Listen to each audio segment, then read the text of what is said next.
Okay, I'm using a different camera today. I'm just seeing whether things are in focus. Okay, anyway, hello friends, welcome back. This has been one of the most requested videos on this channel lately, and finally I'm having here with me all my favorite utensils that I like to use in my kitchen. I think these are some of the staples that we should have on the lowest budget possible. These are some things that you can have in your dream kitchen and make almost all the favorite dishes that you want to prepare in a healthy way. So without any further delay, let's get started with my first category of favorites, cast iron pans. Okay, so for the first category I have my cast iron pans. Now this is a basic investment. You get the most out of your cast iron pans. So the four that I have are, one is for my rotis, one is for dosas. I never interchange anything between these because otherwise I would not have a good dosa or chapati, especially a dosa. And this one is a very versatile one. This is an 8-inch pan and I'll have this for omelets or making pancakes. And then this is a grilling pan. So for grilling your sandwiches as well as any vegetables or other non-vegetarian items, you can use that. Now these cast iron pans, they are really worth the money that we pay for. They're much more than the money that we pay for, especially the large cast iron pans. I think they range around $20 to $25, and that is nothing in comparison to the non-stick pans, especially that this is indestructible. Like, have you ever heard that a cast iron pan being broken? I have not. So this can be, as they say, passed on from one generation to another, and still with each usage it becomes even more seasoned. The food inside it gets a lot more tastier. Now also with regard to the health benefits, why I enjoy cooking in them, there is an interaction between the food and the pan when we cook. If you cook say potatoes or eggs in a cast iron pan in comparison to a non-stick pan, the iron content is supposed to be increasing about 5 times for the foods that we cook in cast iron. That's really important, I think, for pregnant moms as well as women in general, as well as for kids. So for the whole family, I think cast iron pan should be a staple. So I thought I'll be sharing some recipes as well along the way while I show the pans, so that I can do my cooking for today as well. So I am going to be cooking some omelets for breakfast. I know some of you don't eat eggs, but I'll tell you a quick story how omelets became one of the favorites for me and my husband. A few years ago, eggs were not a huge frequent part of our meals until one summer we decided to take a family trip to Goa. Yes, this is a story back when we were living in Bangalore. And then things changed. Every single morning during our stay there, we had different masala omelets, and that is when I actually realized you can add in so much variety. Until then I imagined an omelette just with onions, green chili and salt, and nothing more, nothing less. After that, there was a major change in our way of cooking eggs with simple twists and turns. Different experiences in life and trips that we take, or just people that we meet, all have an influence in what we are and what we do today. That was my little story, and hope you realized that once upon a time I didn't quite know that I could experiment and add variety to basic simple dishes. Okay, so cleaning and maintaining these cast iron pans, it's very simple and easy. I had shared it with you earlier as well, but some of you were wanting to have a more clear and detailed explanation. I will wash it right away. But before that, let it cool down. I'll eat my breakfast by then, and let me know if you're also a lover of cast iron pans, just like me. So mostly I try to wash the pans as soon as possible with a little dish soap and warm water, and with the scrubbing brush. I don't use a sponge for this. This is easier to clean the pans with. And then after rinsing it off, I just heat it up on the stove top, and with a little oil, I'm using a piece of onion here to spread the oil properly. And once the coating is done, it's ready for the next use. Another cast iron pan or pot or kadai, whatever you want to call it, is this one, which I use for deep frying. So I was looking for a base that is small so that it consumes less oil, because you don't want to be using the same oil again and again once you deep fry things. And this is the smallest base that I could find. But what I like about cast iron is that it heats up evenly, and so the cooking and the frying is also even all throughout the food. So that's why I use the cast iron. Do let me know in the comments down below what is the deep fryer that you like to use. The next category of my favorites, these are another style of cast iron pans, you can say, but these are enameled cast iron pans that has an enamel coating in it. So I have two of them. This is the Dutch oven and this is another cast iron pan. It's really huge actually, and both of them have an enamel coating and both of them are really heavy. But I love them because this pan, you have a large surface area to work on, and I will share with you one such recipe for dinner that I'm going to be making with that. Recently I started making pizza on it, so it's a special pizza recipe that I'll be sharing with you for dinner, so stay tuned. But this is a Dutch oven that I have. Oh my god, I love Dutch ovens, and if you know me, I had one in the past which was not the same brand as this. It was red in color.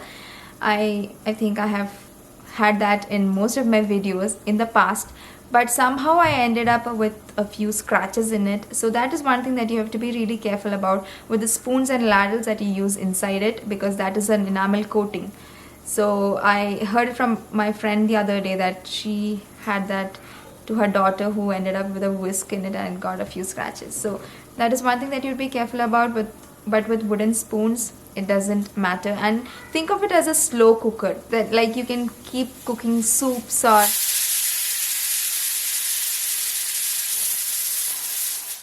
I am having my chana getting boiled there. That is one recipe that I wanted to share with you, which I cook in my Dutch oven. That's what I said, like with soups and curries, this is something that you can have, and you can prepare a huge quantity and keep it in the fridge, or if you have guests around, this is a good vessel to have, since you can prepare in a good quantity, as well as it can go on the stove, it can go inside the oven, as well as it can go on the dinner table as a serving dish.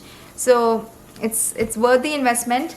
But this is again from the Lodge brand. Lodge cast iron pans have a really good reputation in my opinion. That's why I went ahead with that. But low crochet or something like that, I don't know the exact pronunciation, but that is one of the best variety brand that you can go ahead with for enamel coated pans. I didn't want to spend a huge ton of money there. Here we are talking about budget friendly kitchen to have. So Lodge is a good brand to have, and there are a variety of colors to choose from. You can choose from bright red, and there is even white. This can just be cleaned with dish soap and a sponge and cleaned very easily. So these are all good things of enameled cast iron pans, and it's really good to have enameled cast iron pans along with cast iron pans, because there are some foods which you don't want interaction between the pan as well as the food, and so that's good to have in your kitchen. Okay, just before we start cooking that, I have only one cooker that I use. I just cook the chana in that. This is the Hawkins, I think. Hi guys, this is my kitchen and I'm going to help my mom and see all the ingredients right. We are having this chana rice bowl today. Roasting some cumin seeds, chopped up onions, grated ginger, minced garlic, and waiting for all of this to soften.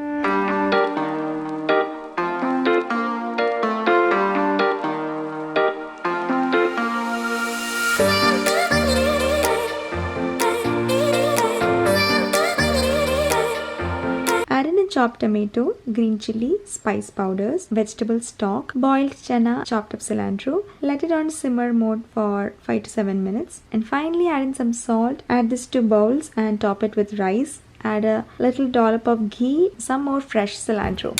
Bring it around! As I had mentioned before, I'm just washing it with warm water and dish soap and a soft sponge. That's just enough to clean this, and just store it on your countertop, which I do because it's so beautiful. Now this is one of my mostly used, as you would have seen in most of the videos, and everyone keeps asking about the type of brand and all that. Palm Restaurant. Now I purchased that from TJ Maxx long time ago, and I can't find the exact brand. A similar one like this, I will leave it in the description box below. Okay, the last category I would say are my steel pans and pots. Everyone would be having one or other kind of steel pans and pots in their household. So it's very versatile, and one thing that we need to consider is to invest in a good quality one. So mine is the Cauliflower brand, and it has lasted me for so long. The only thing is that, which I got to know very recently, I would say, is that you can even season steel pans and pots. So I used to not do that, and sometimes it ended up sticking onto the pots, but it's very easy to clean that's not a problem. But once you season the pan really well, then you would not be needing much oil while you cook the dishes.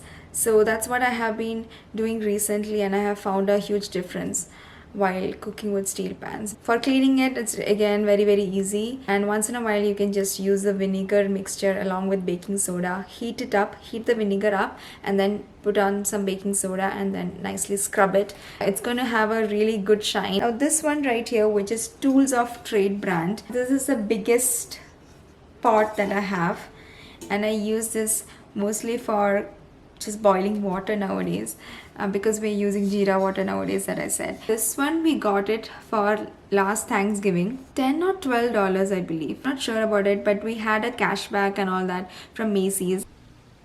As promised, I'm here with you preparing our dinner. Here I'm steaming some cauliflower, meanwhile, which is the main ingredient. I'll quickly show you a pizza recipe which I wanted to share with you, as many of you were asking for an egg-free version, and this cauliflower crust pizza is an excellent one to try. It's so healthy and yummy at the same time. I'm using almond flour here, about half a cup, and will use more later on when it's required. But if you don't have almond flour, you can use any other flour. You can use atta as well. And then half a teaspoon of baking soda, half a teaspoon of garlic powder, half a teaspoon of salt. Let's just quickly pulse it using this. Add this pulsed cauliflower into the flour mixture and then mix it really well. Use extra flour if required to make a dough like this, and press it onto the pan. So I'm using the enameled cast iron pan here. So bake the crust for about 20 to 25 minutes at 450 degree Fahrenheit in the oven, and then take it out, add in the topping and keep it for about 5 to 7 minutes. Add in your seasoning. Yummy dinner is ready. And I think that's it, the basic categories that you have to look out for while making your dream kitchen. So I hope you found this video useful. Again, all the products will be there in the description box below. If you enjoyed this video, don't forget to give this a thumbs up. Don't forget to subscribe to this channel if you're new here and if you enjoy watching videos like these. And I will see you all in my next video. Take care and bye.